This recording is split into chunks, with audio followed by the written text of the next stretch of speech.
And yes, hello everybody. How you doing? I am Dr. Alicia, and I am so happy that we are having a healing conversation.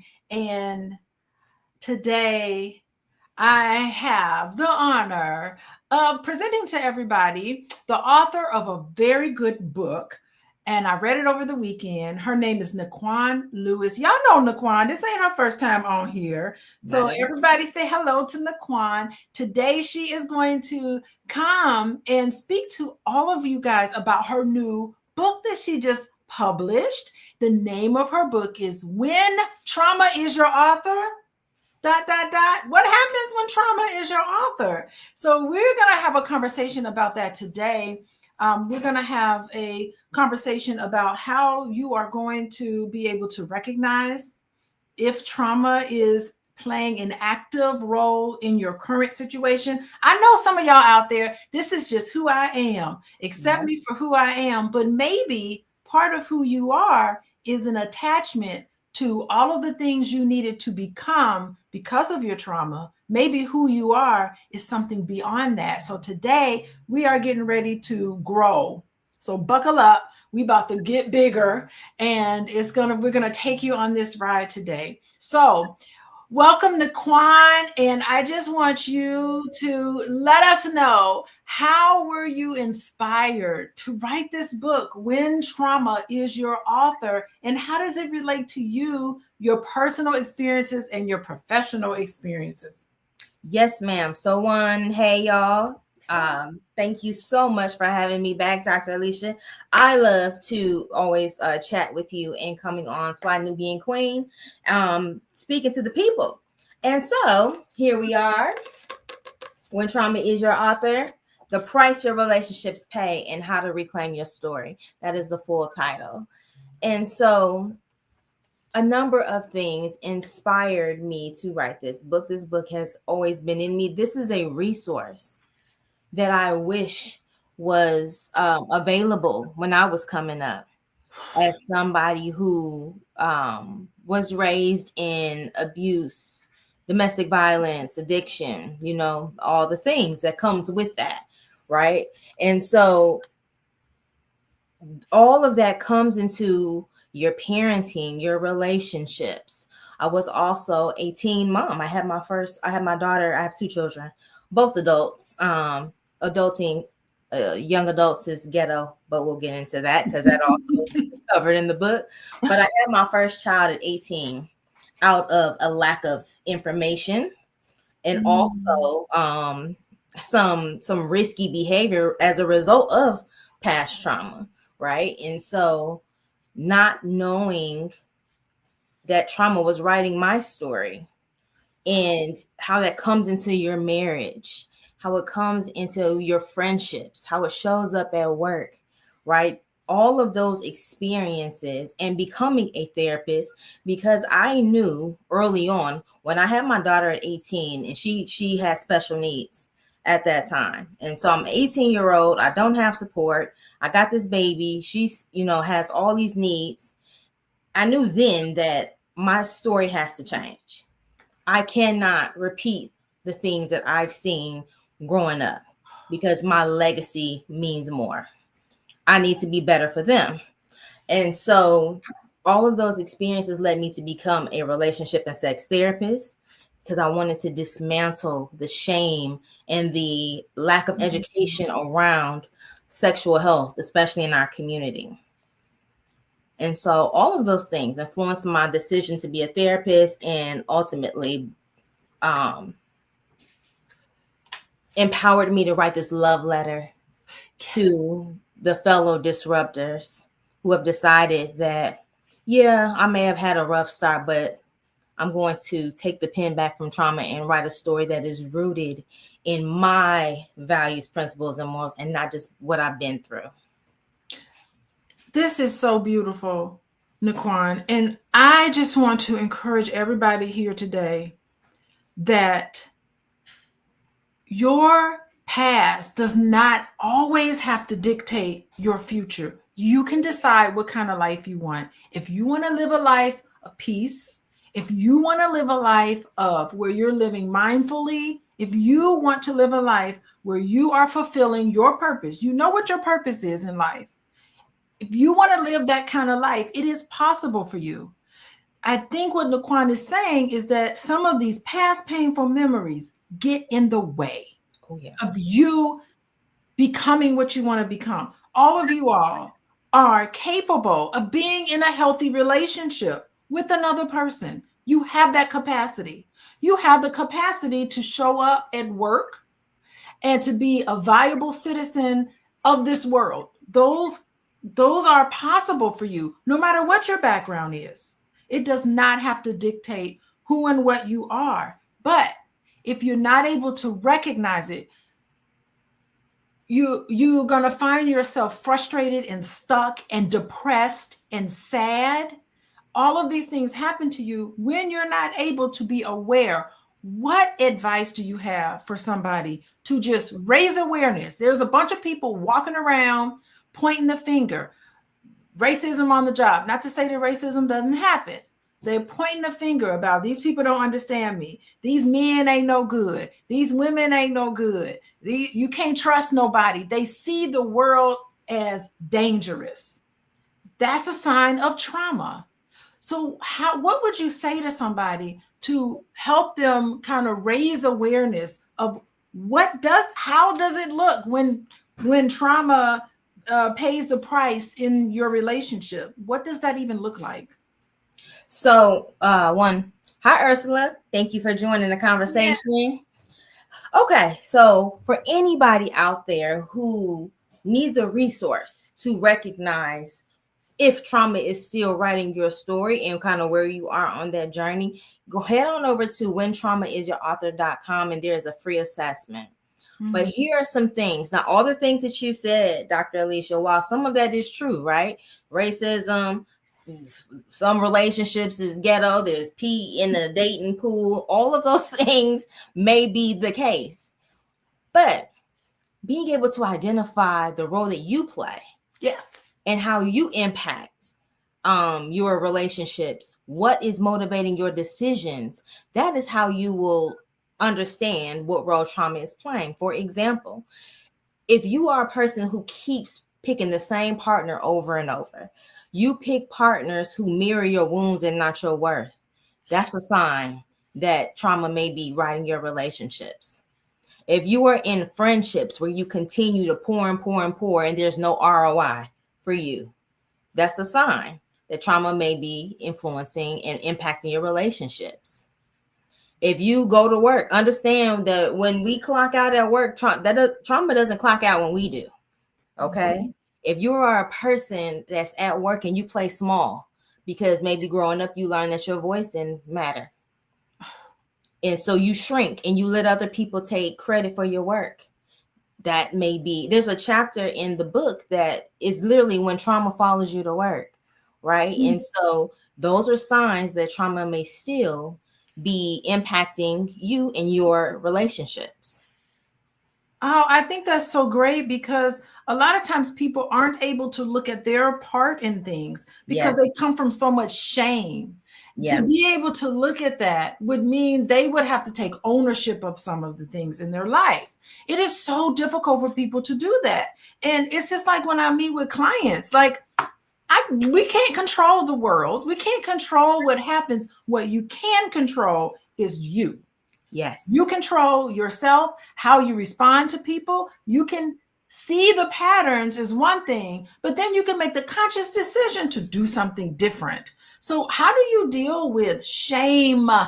Because in order to look at yourself and see the role that you play, sometimes it's attached to so much shame that it's hard to move past it. And you have a choice to make. You can either fix what's going on and really be able to tackle the shame attached to it, or you can do like some people and it starts to develop into a personality disorder. And we know we talk about narcissism and we talk about all these things, but underneath those personality disorders is a very hurt child who's not able to connect with how the role that they play because of shame. Because of shame, but also lack of skill, yes. Right? The first step is awareness. But it's not enough. You can't stop there. It's what are you going to do with it? And it's not enough to even say you can fix it. Does this person have the skill set to do so? And a lot of people don't. Accountability is something that is taught. It is a skill. Everyone is not, raised to be accountable, right? And so for those clients that we see and they struggle with accountability and being able to see the role that they play, that is a muscle. I like to call it a muscle that has to be strengthened, and sometimes skills that have to be taught. So I often take people back to the drawing board. What does accountability look like? Right? How do you build it? How do you take accountability for the things that you play? Because I teach every single person that comes in my virtual doors, Yes. It always takes two to break down a relationship. And sometimes that's what you accept, and sometimes that's your direct behavior. So being accountable to the role that you play is also empowering. Because like you said, you can't change anybody else, but you can change how you show up. Oh my God, that's so great. I see more people coming in here. And so I just wanted to welcome everybody and just say, I'm having a great conversation today about an author of a new book that came out called When Trauma is Your Author. And what's the other half of it? When trauma is your author, what happens? The price your relationships pay and how to reclaim your story. We're taking the pin back. Yes, the price relationships pay and how to reclaim your story. We're going to talk about reclaiming your story because we all have had all of it. You know what? I'm sorry. Just being Black mean we got to have some trauma. Let's just face it. And, our history, racism, historical racism, all of those things play a big part. And you talk about that in your book. But I want to encourage everybody to go to the website, when trauma is your author.com, and check out this book, take the assessment, and then get that book. It's on Amazon too. Nikquan Lewis, Nikquan, Nikquan Lewis. She's the only one in the world probably with that name, so you can't miss her. Be sure to get that. And everybody, what do y'all notice? I want to say hello to everybody and let us know what happens when what price does relationships pay? Ursula's in here talking about don't stay stuck. So Ursula's saying sometimes we are stuck. Yes, in relationships. It's an illusion to be stuck in relationships. So anyway, I also want to remind people before we move on, I also want to talk to you guys about how to know when I have these great conversations, healing conversations. Be sure to text the word love, LOVE, to 87948. And then you get text message on when we have these healing conversations. You also get text message on anytime I go live. I'm coming here with solutions. I'm not going to sit here. I'm going to deconstruct the problem. But when you see a video with my face, you're going to get some really wonderful takeaways. That's my goal in life, is to try to educate anybody about all of the years of experience that I have as a therapist and all of my colleagues have as a therapist. We're here to just let you know what we know, because we spent a lot of hard time studying late at night, writing those papers, paying all that money to those universities to get those trainings. And so we're bringing it here to you free of charge. All you got to do is text love, LOVE, to 87948. And if y'all been doing that, you know Nikquan Lewis, you know how she is. She's very knowledgeable. She is a certified sex therapist, which, child, I looked into being a sex therapist. And I saw that list of criteria and I was like, I shut that page down. I was like, I'll let Nikquan come on and talk about it. And I'm telling you, she is all that and then some. But if you're also interested in working with me, you can contact me at coachingwithdralicia.com, and I will reach out to you and we'll have a consultation and we'll talk about how I can help you.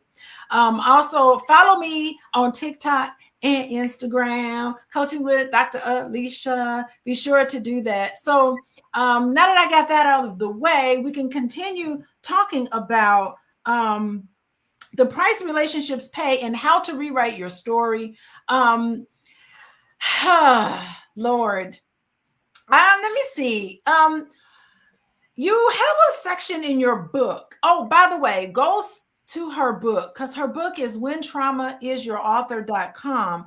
Mm-hmm. When you get that book, you're going to read her definition of trauma. And I will say, after 35 years of studying human behavior, academic, clinically, just naturally, your definition of trauma and the illustrations you have connected to trauma, I have yet today in my 35 years seen a better definition of trauma. Y'all want to know what trauma is about? Please get this book. I was sitting in the airplane reading your book, Nikquan, and tears were streaming down my face in the public. That's how powerful this book is. And I just want to say it is just the beautiful, most beautiful thing. I do want to talk about rewriting your story, but before I do, I want you to let everybody know the definition of trauma. We've now talked about how you know trauma shows up, but what is the definition of trauma? Because your definition is the best that I've ever heard and seen in my entire history. I'm gonna take your definition, Nikquan. I'm gonna give you credit for it, but I'm taking your definition. Let everybody know. You can definitely have it. So first, what I like to do, and I did this at the author talk, is I like to start off with the APA, which is the American Psychological Association's definition, right? Because they're like the gold standard for us. And it's not a wrong definition. I just expand it because what it doesn't really it doesn't take into consideration our experience. It's important to highlight that this book highlights and centers the Black experience, especially Black women, because I'm a Black woman. So I don't speak for everybody, but there are things that we go through that others don't. And so the APA lists trauma. It says trauma is an emotional response to a terrible event like an accident, crime, natural disaster, physical or emotional abuse, neglect, experiencing or witnessing violence, death of a loved one, war, and more. Now, while that is absolutely true, and this is what people tend to think of when they hear, oh, someone has been through trauma, but trauma is also not having enough to eat growing up. Thank you. It's not having a safe place to sleep. It's not feeling heard. It's being shushed. It's learning shame around sexuality. Trauma is not just these big ticket items. It is those things. But it is also learning that you're not good enough for some reason. And then that colors you and follows you your entire life if you don't take the pen back and rewrite that story. Trauma shows up in so many ways. It's witnessing domestic violence, not just experiencing it, but witnessing it, which then colors your relationship with conflict. It's why you avoid conflict like the plague, or you on the opposite end and you're repeating some of those behaviors. All of these things are traumatic events and they color our stories. And when they color your stories, you're distorted.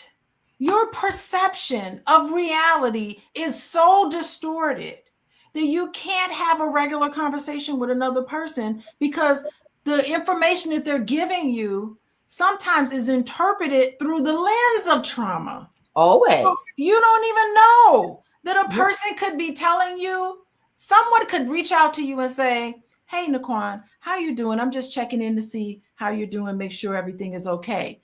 If you are guided by trauma, your mind is telling you, what's she contacting me for? She all in my business and trying to sneak up on me. Who told her to do that? What's wrong with her?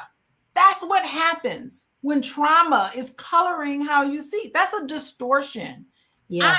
The intention of me reaching out to you is really just because I was thinking about you. I love you and I want to know I want to make sure that you're okay. But when trauma tells your story, you can see something just as neutral as how you doing. What you doing talking to me about how I'm doing? What business is it of yours? You just see the world as hostile. Yep. That is distorted. Yes.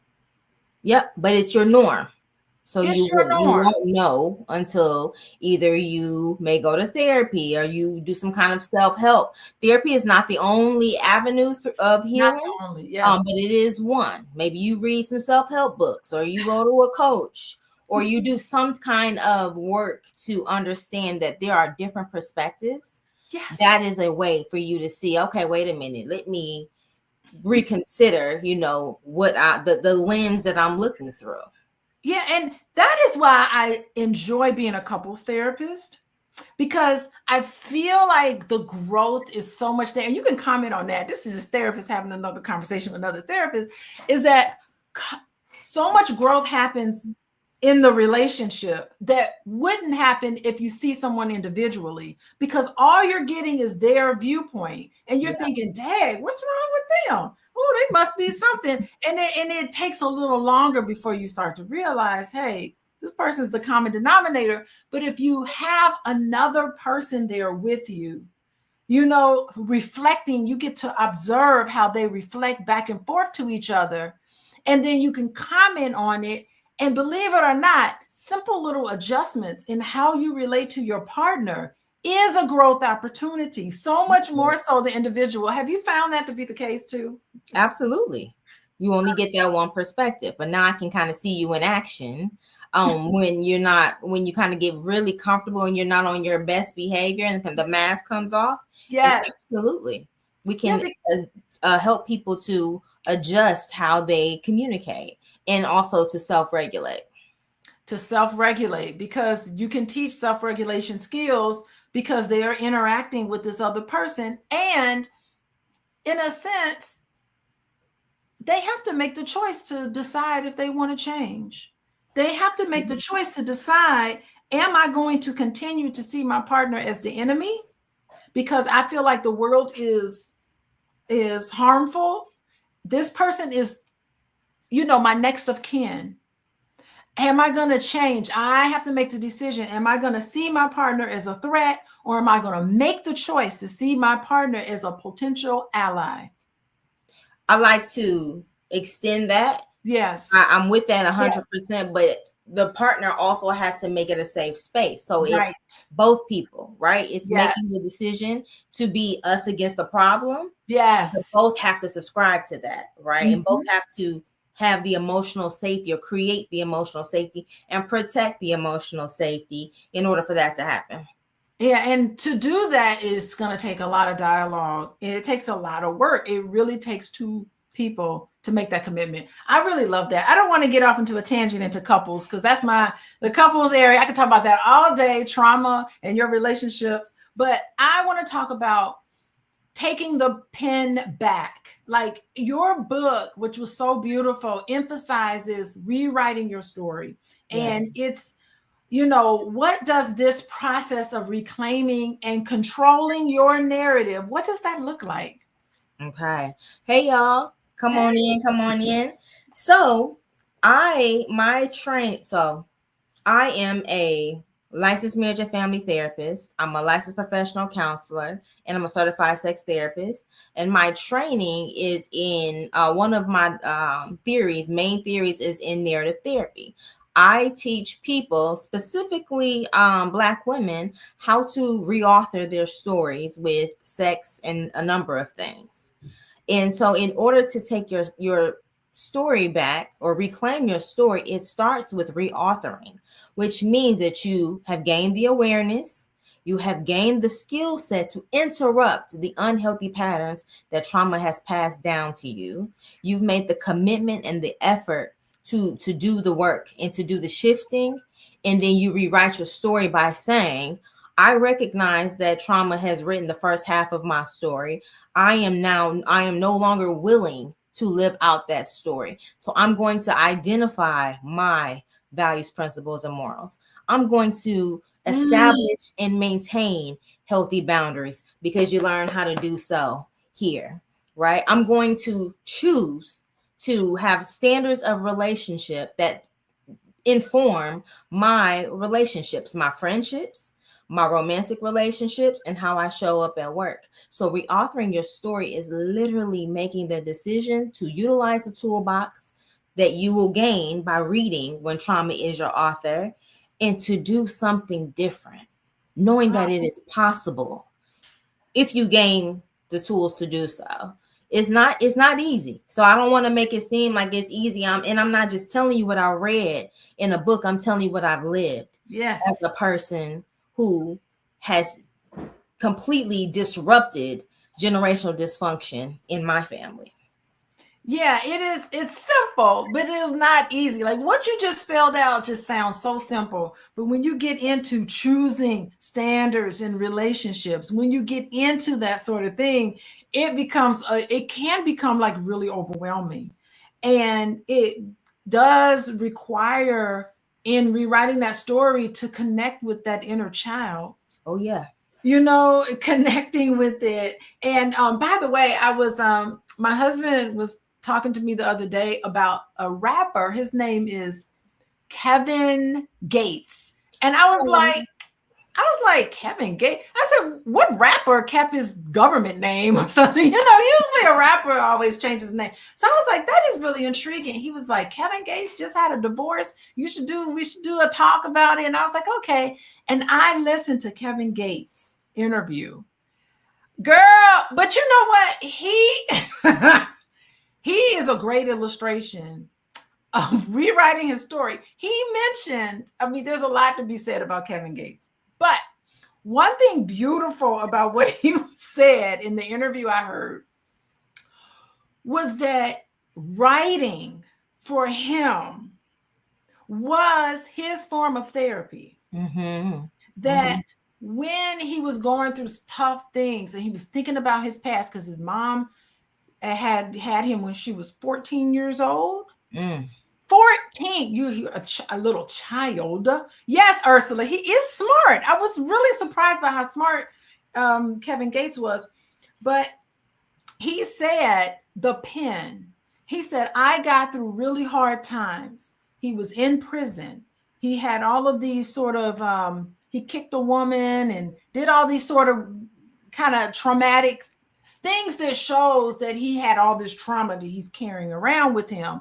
And he said it was being in prison by himself, not talking to anybody, where he was able to, he learned about meditation, he learned about mindfulness, he learned about growth and development and how to get into the subconscious mind, how to heal a lot of things. He's got a long way to go, clearly. But he said writing those songs was what helped him process all of the things that was happening with him. And he spoke about his inner child. I had never seen someone go to prison and actually choose that opportunity to, evolve in that sort of way. Now, in terms of him and his relationships with women, I think he's got a very, very long way to go. A very long way to go.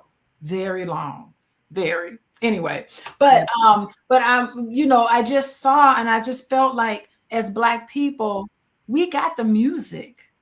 It comes so naturally to us in a sense, maybe sanctioned that way, who knows? But Black people got the music. And so writing it out in that way, that narrative therapy of rewriting your story and putting it in even a memoir. I read memoirs all day long. That's all I do is read someone's story because I learn from other people's stories. So I just want to say that is great. I think all Black women need to write a memoir. I agree. Yeah. It's extremely therapeutic. And for Kevin Gates, while he definitely says some wild stuff, yeah, he's very well spoken, and I commend him for finding his path to healing. And I want to highlight what you just said as far as he goes. Healing, people think that even the terminology people use is healed. I put in the book, there is no such thing as healed. Healing is a lifelong journey. Right. I still get activated as a person who grew up in domestic violence and around it. I still get activated. I just don't respond the way the 20-year-old Nikquan with no skills and no emotional regulation. I don't respond that way. I don't react, right? Today I'm able to respond, but I'm not perfect. So healing is a lifelong journey. And if you don't have the skills, so the goal with trauma is to be able to recognize your triggers, and to create a new relationship with them so that you are managing them and they are not controlling you. And that's kind of where I live today for the most part, but ain't none of us perfect. No, there's no, listen, get out of the perfection, because there's no such thing as a perfect person, and there's no such thing as a perfect family. There's no such thing as a perfect childhood. How are you going to ever grow? How are you ever going to leave home if everything was perfect? You got it. Why would you? It's a necessary process. Yeah. Yeah. Yeah. And you have to have challenges along the way. And there's for sure no such thing as a perfect marriage. That's but right. You mentioned the triggers, and I just lit up because that was the word I wrote down, because you got to get ahead of your triggers. Because, as much as possible. As much as possible, because that is how you are able to live your purpose. Yes. You know, and you are never going to be doing it if you're just walking around reactive and letting people control. You're giving the control away. When you recognize your triggers, you're in control of what happens to you. Yeah. You know, you're able to anticipate, okay, when this happens, I'm going to do this, and I'm not going to get me off my path because I have a life to live. I have these values, these principles that I'm going to adhere to. I have a covenant, you know, and nothing's going to get me off my path. And what is that the triggers will do that if you're not even cognizant of it. Yes. Yes. And I would say walking in your growth more than anything. Yes. Walking in your growth. We got a question here. Oh, okay. Look at this. Thank you, Ursula. Okay, Ursula has a question. Opening up to my testimony to move forward from the trauma of my life? She's asking the question. Probably, how do I open up to my testimony so that I can move forward from the trauma of my life? How's she going to open it up, Nikquan? I got some thoughts, but you tell me what you think. Okay. And if that's not what you meant, Ursula, Correct definitely, yes, please do. I am I'm always mindful of language. Standing on how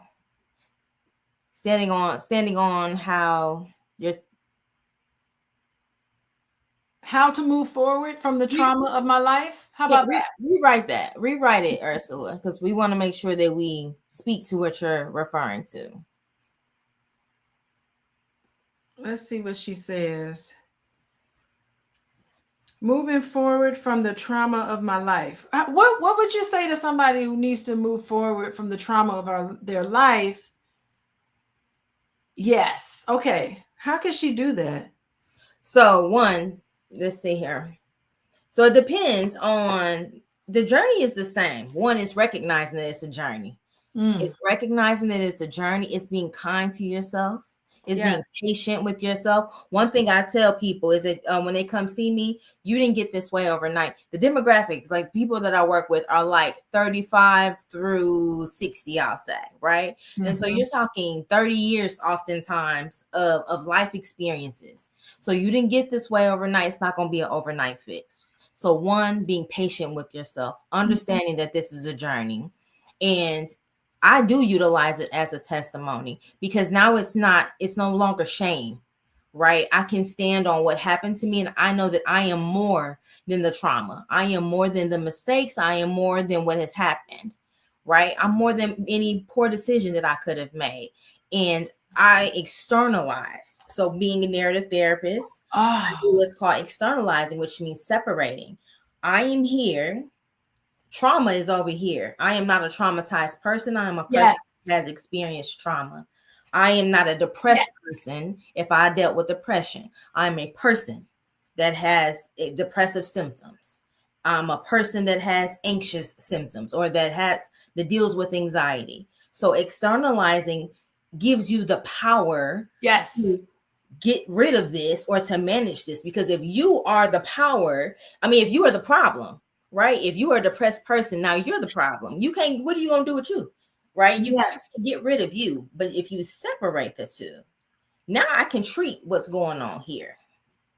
That is so beautiful, because Ursula is healthy.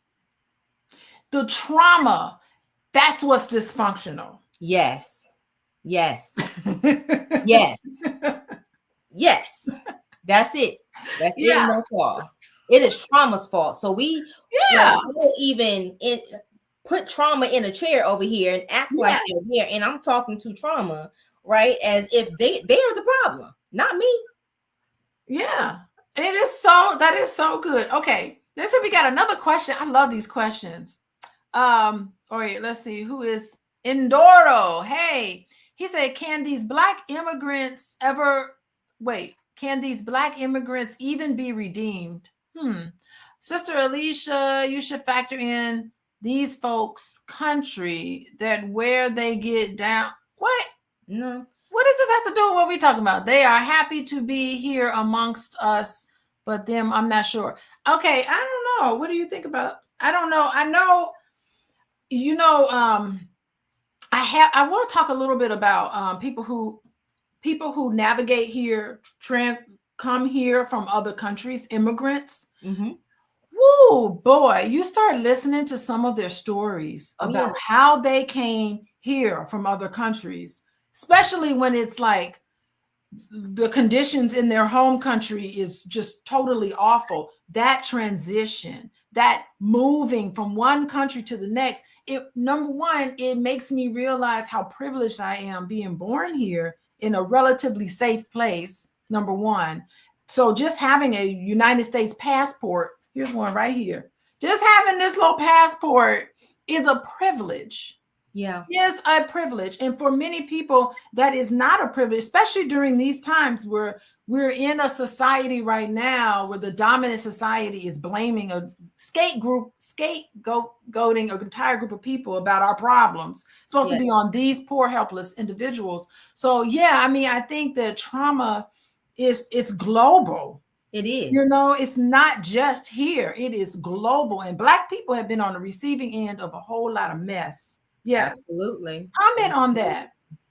So let's highlight Ursula responded, and Okay. you want to? Oh yeah, let's see what Ursula says. Okay.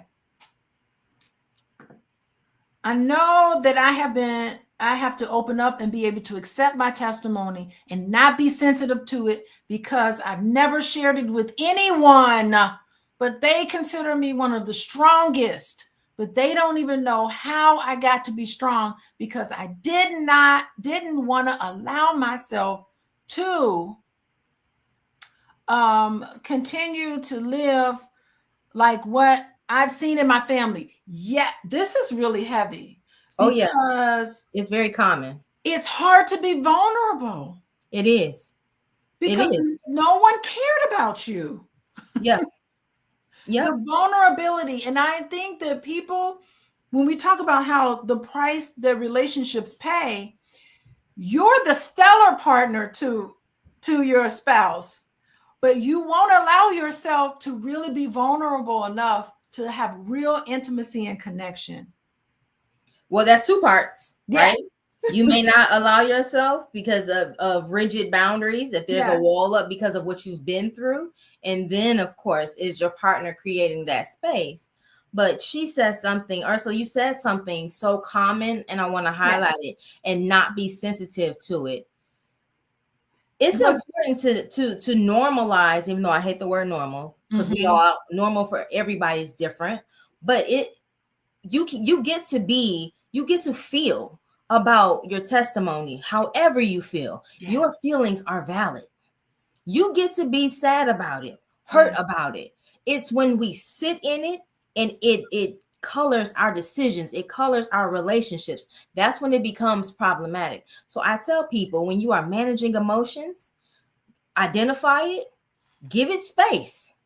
And do your best to let it move through. And that doesn't mean, okay, sadness be gone. No, that means I have given it space. So I've sat, maybe I've journaled about it. I've listened to some music. I've let it be. And then when I'm ready for it to pass through, I'm going to get up and interrupt that thought loop by journaling something else, some uplifting music, calling a friend, taking a walk. Right? Doing some kind of self-care that helps me to interrupt that thought loop. But I don't want you to think that you don't get to be sensitive about it. You can feel the way that you feel, but if your feelings are, if you are doing more reacting, which is emotion based, instead of responding, which considers the logical part of your brain and your emotions, that's indication that you're not regulating your emotions. That's what gets us into problems. How you feel is not the problem. How you exhibit it gets us into trouble. Yeah, and just using your testimony to journal about it over as many times as it takes, we'll find that you're like, you know what? I'm tired of thinking about this. I think I'm done. I think I'm done, and I am ready to move on. Not only that, it's important to know that you cannot heal what you will not speak. And what that means is that you don't have to tell everybody your business, but you have to accept it for yourself. Yes. That's what that means. So acknowledging it in your journal, you cannot heal what you will not speak. And Yes. so that's why things like therapy, journaling, coaching, a trusted friend, Yes. right? These things are so important because you don't have to deal with it on your own. But as Black women, I'm looking at your picture, Ursula. As Black women, we have been taught to prioritize others. Yes. We wear the strong woman cape that we did not give to ourselves, but we have been given it by others, and we have to be the strong one. We have to do all the things. We have to care for all the people. But it's important to know that we participate in that as well. Because if I'm in a relationship and I'm constantly pouring, and I'm never asking for my needs to be met, I'm teaching this person that I don't have any. I don't have any needs. And they can continue to dump, or they can continue to go to me as a strong person because I continue to show up. So look at the role that you play. And women, it's almost like you can't win for losing.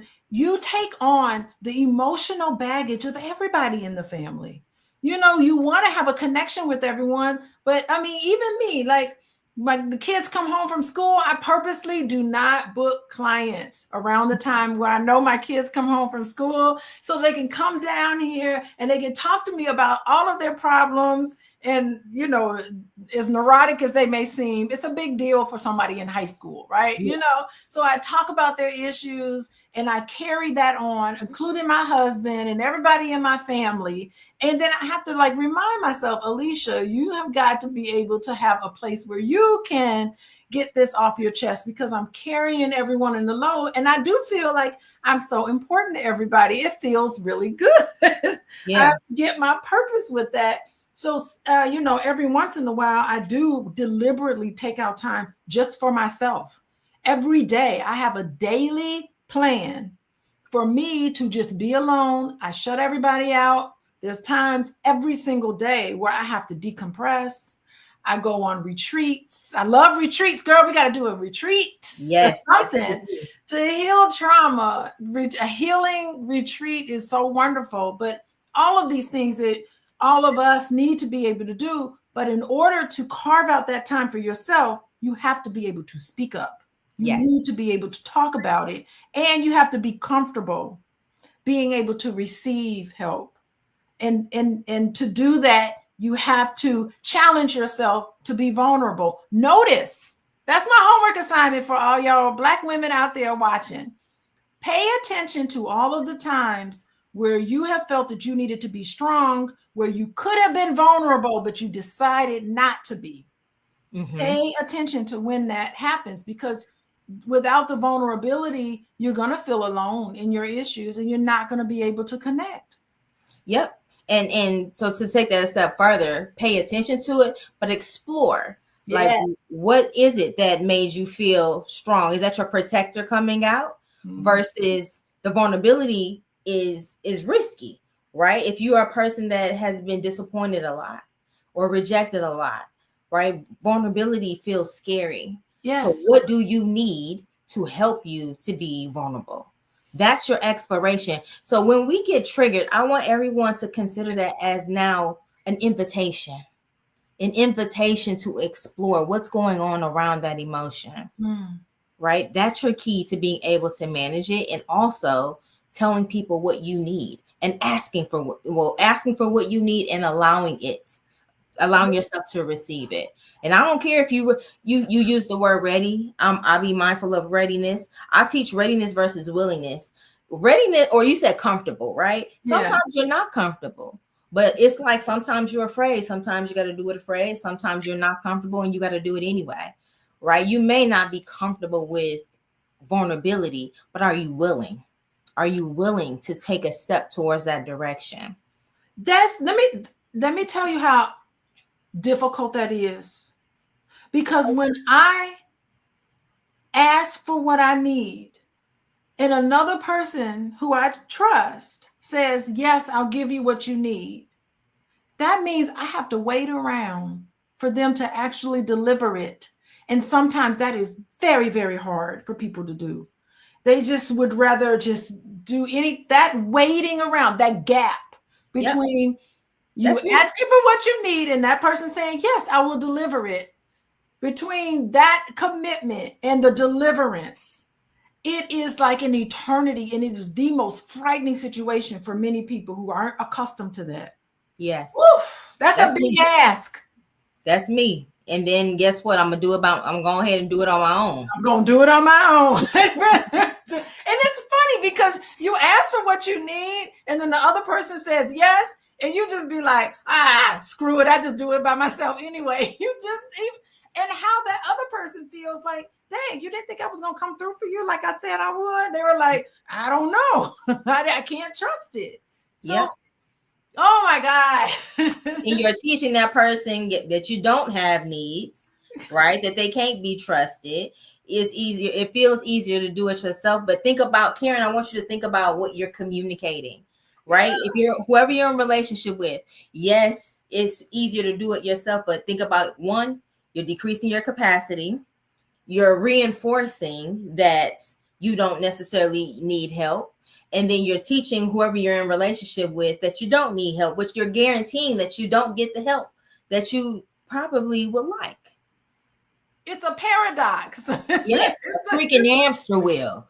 Yeah, we got to get off the hamster wheel, y'all. We got to get off the hamster wheel. We got to get off the hamster wheel because let me tell you something. We are literally dying from this. Like Black women have not dealt with their trauma, trust issues. We can't let go of anything. We want to be like Karen. It is easier to do it yourself in the short term. But in the long term, just, it's not helping you because you're taking a physical toll on us. And even men, we talk about Black women. We got a comment from a man right here. Oh, what did he say? What Terrell? Terrell? That's a guy. He said, what did he say? I don't know how to receive help as a man. That's good. I don't want to be a burden for anyone because most people don't want to help. If I need help, I will offer some sort of benefit for them. So this is good, Terrell. And thank you for your vulnerability with this, because this is exactly what we're talking about. So with reauthoring your story, in order to reauthor it, you first have to understand where the narratives are showing up.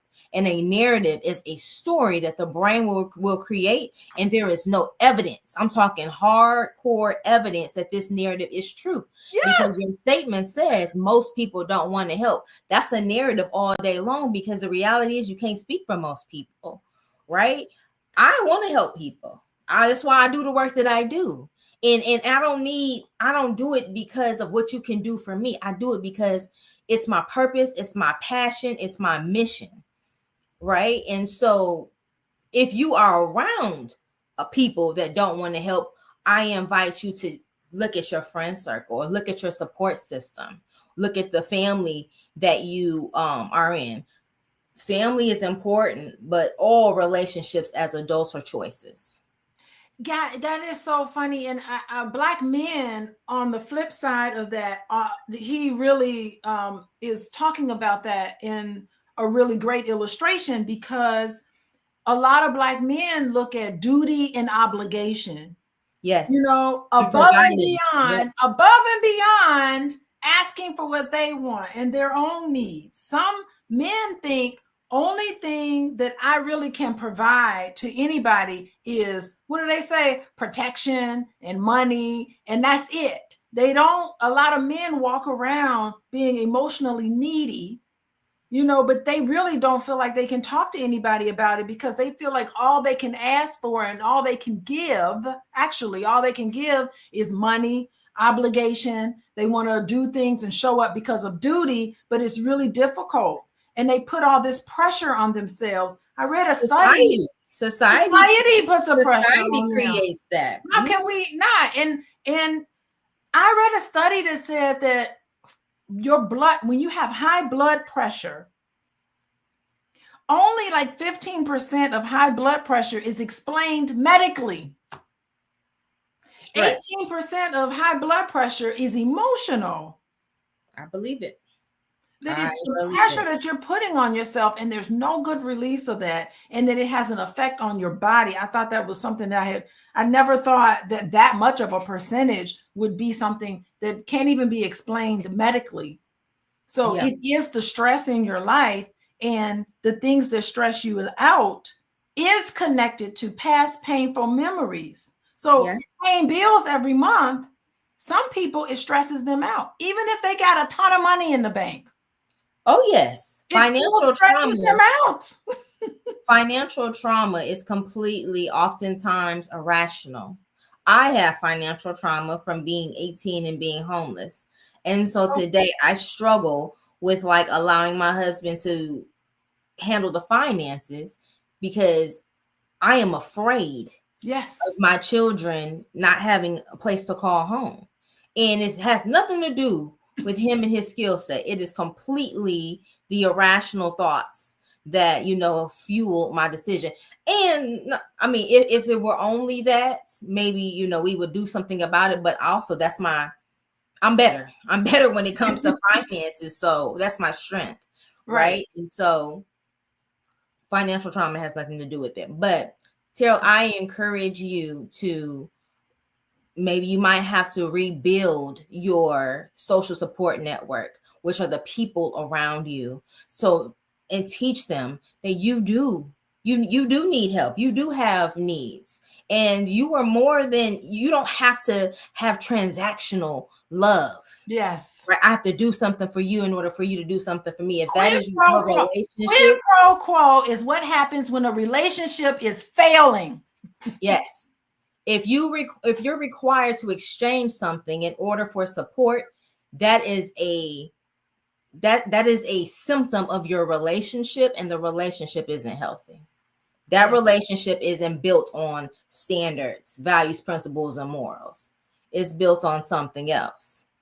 And so Beatrice says, what if there is no support system?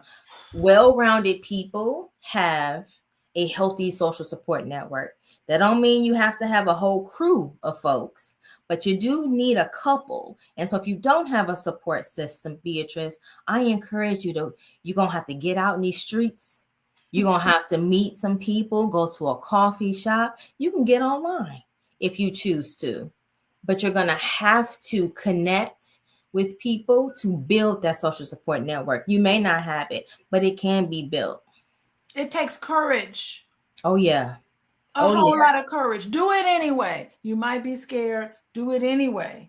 That's right. All the things you're worried about that's going to happen. Let me tell you, it's not going to happen. Rarely does it ever happen the way you think it is going to happen. And I'm certain all of us have people in our life that really love us, is waiting to help us out. I had my Healing Haven group, and I give assignments to them. And one assignment is to ask somebody for help. And they're scared to do it. But as soon as they ask someone for help, they come back and they'll be like, I really thought that person was going to say no. And they were like, I was waiting on you to ask me. Thank you. And as a result, they were able to strengthen their bonds with people around them. There's people right there around them, and they can walk around, tell themselves, I don't have nobody I can count on. But yes, you do. And if you don't, you have to create it.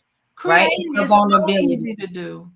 Well, I don't know about easy for some, because if life has taught you that people gonna stab you in the back, right? If trauma has taught you that no, it's not safe to trust people. You have to unlearn that. You have to reauthor your story with trust, and you have to be vulnerable in order to connect. Yes, that takes courage. So definitely it's gonna have to take some courage to connect with people, because That is so important. Everybody, hey, let me tell you, I'm having a great conversation with fellow therapist Nikquan Lewis, and she's an extra special therapist because she's a sex therapist, marriage and family therapist, and just a therapist. So I love this. She has written a book. The name of her book is When Trauma is Your Author. And what's the rest of it? When Trauma is Your Author, the price relationships pay, and how to rewrite your story. Reclaim. Huh? Yep. The price your relationships pay and how to reclaim your story. Reclaim your story. We're rewriting it, but we also reclaiming it. I love that. Right. And you can go to the website, whentraumaisyourauthor.com. Get a hold of this book. When you read this book, get some tissue out because you're going to be bawling. This book made me cry. She goes in on this book. I was just like, on the airplane reading this book, I was crying like a baby. Half of that stuff you were talking about, you were just talking about your own experience. I didn't have your experience, but I just know so many people that have, and I was just connecting to that. It's the empathy that you raised in me. Oh my God, I almost want to cry now just thinking about it. It's so sad. But anyway, okay, so we want to talk about that. And let me see. Okay, two things I want to say. One thing, I want to let everybody know that you can text the word love, LOVE, to 87948 to get information on when I go live, to have healing conversations like today. You also get information from me about healthy relationships, all of the wonderful things that I know. I also, if you're interested in working with me, you can go to coachingwithdralicia.com and then follow me on Instagram and TikTok. I don't be posting the same thing on Instagram that I do on TikTok. So you got to follow me on both platforms, see what I'm doing, see what's up, what you can learn on those platforms. And we're here talking about Nikquan. It is, past the top of the hour. It's late, y'all. Okay, so let me ask you some more questions. We talked about connecting to your inner child. We talked about rewriting your story. Now I want to talk about the biggest takeaway. What is the biggest takeaway that you hope readers will gain from this wonderful book about trauma? My biggest takeaway for sure is that you are more than what has happened to you.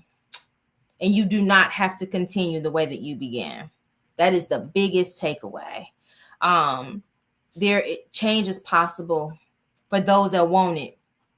It may not be easy, but it is possible. There are resources, and you don't have to stay stuck. Like I believe Ursula said, you don't have to stay stuck, but it's not enough to know, okay, I don't want to be stuck. So many people that I work with every single day, they just need the tools to be able to do that. And so, biggest takeaway, you are more. You are more than anything that has happened to you. Statistically speaking, 90% of all people have experienced at least one traumatic event. That is almost all of us. And what that means is that we are walking around with stories that we didn't even write. But you can take the pen back if you are ready and willing to do the work. So again, if you don't know where you are on your journey with trauma, and also be mindful of language. It's not my trauma. It is your trauma. Trauma doesn't belong to you, and it doesn't have to continue writing your story. But if you want to know where you are, there's a free resource on whentraumaisyourauthor.com, and head on over there. Not only is it a free resource to tell you where you are, it gives you resources and information to be able to start. Let's get to work, right? Let's get to work. It's not enough to know that something is wrong or that you want to change. Once you know that there are some unhealthy patterns, what you gonna do about it? Let's get to work. Let's get to work. And Dr. Alicia, I wanted to kind of go over the index, the table of contents, so people know kind of what's in the book, right? So there's 3 parts. The first part is understanding the cause of trauma. That includes what is unresolved trauma, recognizing the patterns and their cause, trauma in the body and mind, because the body keeps the score. Yes. Trauma will have cortisol, which is released out, but I want to say by your liver, and Rex shock. It is a hormone that will ruin organs and all kind of things. This is what happens when your body is stressed, right? Trauma can impact migraines, stomach issues, all kind of things that you may think is just because you getting old, but no, it's because you got unresolved trauma and it's stressing you and your relationships out. Parenting while healing. Listen, as a parent of 2 adult children, parenting while healing myself has been a journey, an absolute journey. And so if you are a parent and you are still doing your healing work, this chapter is for you. Friendships and the strong friend mask. I get a lot of reactions out of that because those of us that continue to show up, just letting people pour, and you never ask for anything, and then you wonder why you running on E, because you participate in that, right? So, but guess what? You don't taught people how to treat you, and that you didn't have any needs. You can teach them something different. Okay. Chapter 7, when trauma follows you to work. So anybody that's in corporate, I take this I train out of this chapter, and let you know that trauma doesn't clock out when you do. It continues, right? So part 2, breaking the cycle. Chapter 8, this stops with me, then interrupted generational dysfunction. The next chapter, parenting with awareness. Boundaries with family. Yes. When folks start creating boundaries, then folk don't like it now. They don't like it. But that's okay. They'll be all right. They'll be all right. The next chapter, when love looks like overcompensating. As a parent who grew up with lack, I found myself over here, and now I'm creating entitled children because I'm willing to go through hell and high water behind mine and giving them all the things that I didn't have. But it is imperative that we teach them no, and that we teach them boundaries, and we have boundaries with them. So Boy, let me tell you, I'll be like, oh no, not my baby. My baby gonna have her stuff. I say that all the time. I'm like, no. Yeah, but entitled children, ghetto, 10 out of 10, don't recommend. Thank you. Then the next chapter is why self-love is non-negotiable. Then the path to healing, doing the inner work, and rebuilding connection with my H.E.A.L framework, which is about relationship repair. And then rewrite the narrative and heal together. And then the conclusion. And there's some resources in here as well for you.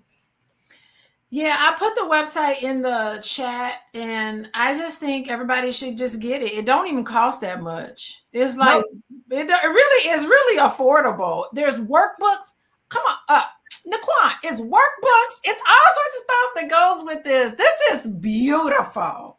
Let's talk about that really quickly. Yes. Every chapter has a QR code. Yes. And this QR code takes you to a free guide to healing, that every chapter has specific journal prompts, affirmations, assignments to help you to implement the changes that you want to see. And so that's completely free, that a part of the book. Because I don't want you just to read it. This book is not here to just inspire. No, it's here to transform. And not just transform you, but transform your legacy. Generations. At your own pace. It's at your own pace. As comfortable as you are with the material, you can read it like I did and put it down and walk away, because I had to walk away. I was like, "Ooh, that was heavy." And then I had to come back to it. And it's as you go, it's at your own pace. And I think that is so beautiful, because there's some people who are like serious and roll up their sleeves. I'm ready to get past this. And then there's some other people where there's some heavy stuff that comes up, like it did for me. I was like, ooh, this book is deep. So it is really a great conversation today, Nikquan. I got to tell you, I could talk more, but I'll bring you back on so we can continue these conversations, because we're talking about each one of you really living your purpose without having anything hold you back. And the only thing that's holding you back is really yourself. You're believing a lie. Trauma is a lie. A liar. Is an experience that tells you something about yourself that is not true. That's right. And you start to believe it. That's really what it is. And this book will help you get past that. Yes, Keisha, I should make this part of my book club. I should really make this a part of my book club. I'm gonna write that down. I got a whole list of books because we're almost done with our first book. So I've got a whole nother list of other books that I'm going to use in my book club. And I think that'd be great to use this because it really gives us everything that you need to be able to just enjoy yourself in life. Never experience stress again. There's no reason you should experience Stress comes, you may have stressors, but the actual experience of stress, being dysregulated, fighting and arguing online, fighting and arguing with your friends, all of that stuff is not necessary. You can actually live a life of peace and mindfulness. It can happen. And this book will help you get there. So, Nikquan, thank you for taking us a journey through your life, a journey through your book. I think this book is a beautiful accumulation of the fact that trauma is really a gift. Mm. You know, and the gift has been this book. So thank you, trauma. You just gave us something to talk about. Anyway, so everybody text the word love to 87948 so that you can get information on when I go live and information about healing and information about healing conversations, and also with the book club. Be sure to do that. Be sure to follow me on Instagram at Coaching with Dr. Alicia. And if you need to get a hold of me, go to coachingwithdralicia.com. Get this book, When Trauma is Your Author, by Nikquan, Nikquan Lewis. You can put it into Amazon and get your book there. It has workbooks, QR codes. It is all designed for us as Black people and what we need to do to become what we know we need to become in life. We only got one life to live. Why be stuck? Time goes by fast. It is going by very fast. It goes by fast. Live your life of freedom. We want to be free. And trauma is a prison. It sure is. It sure is. And one that you can leave when you choose, when you get ready to do the work. And so it's available on Amazon if you want a unsigned copy on Amazon. But if you want a personalized copy signed by me with a special note, then go to my website, whentraumaisyourauthor.com. You could also follow me on all socials at Intimate Connections PLLC, which is the name of my private practice. And you definitely want to follow me because I have some fabulous news coming within the next week or so. So okay. Yes. Yay, wonderful. Okay. Well, trauma might be your prison, but this book is a key. Yes. So unlock yourself and get out. You got the key to get out. It's like no one's putting you in prison. It's in your mind. So thank you, everybody, for joining us today. Thank you, Ursula, and everybody else who, Karen, thank you. Who else commented today? Let's see, who else? We got Tamara. Definitely get your book, girl. We got Artery. Jane, how y'all doing? Anyway, goodbye, everybody, and I will see you next Monday for another healing conversation. Bye, everyone. Bye.